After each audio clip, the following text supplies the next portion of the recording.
justify yourself if you're a ruler, and also to even justify to the servant his own position, is a source of authority, or a source that is held as an authority by both groups.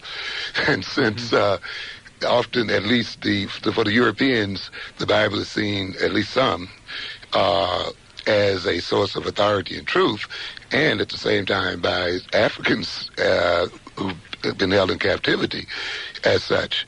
When one invokes it to justify servitude, it has a very powerful and persuasive effect on both groups and helps to justify it. I don't know whether the Bible was used as the beginning of it, because slavery, of course, has a very long history, even older than the Bible. But certainly the Bible has been a major part, has been used by our enslavers to justify our enslavement. Professor Wilson, would you comment on something that does come up from time to time, this issue related to religion again? There has been, obviously, a question raised by a number of people, nationalists and otherwise, of what the effect is of the worship of a Caucasian Jesus Christ figure in the church, which should be mentioned operates against the backdrop of a black Madonna within the same religion that it actually is practiced in. Certainly.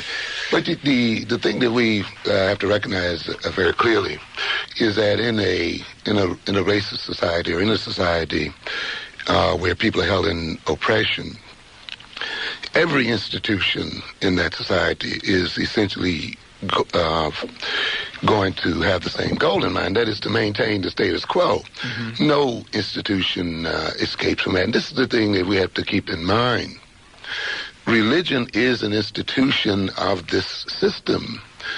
Education is an institution. The family structure is an institution. The justice system is an institution.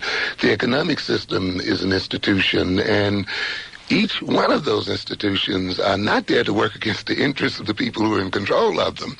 So it should come as no surprise to anyone that religion will serve the intentions of the people who are in control of it, and in control of its interpretation. We should not expect religion to be an exception to the rule. And I often tell, our people, and I try to get across the idea, you see, we have to recognize very clearly that it is through the institutions constructed by a society that society actually creates the personalities and the people and structures the society so that it may maintain its existence. And it is not going to permit an institution to exist that works against its existence.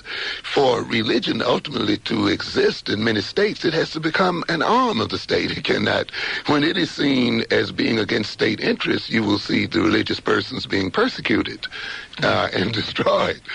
The Romans stopped persecuting the Christians to a good extent because it ultimately makes Christianity a part of the Roman state, and it functions to serve the state. So this is why we have to recognize when we look at institutions of any kind, that includes the family institution as well, the institution upon which families are based, which we'll talk about in some following program about love.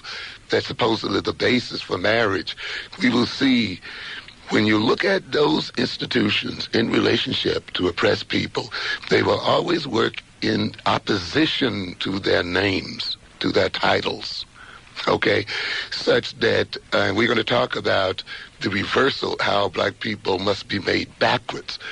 We have to be backwards, and our personalities have to be reversed to maintain the system. And it is the institutions that reverse the personality.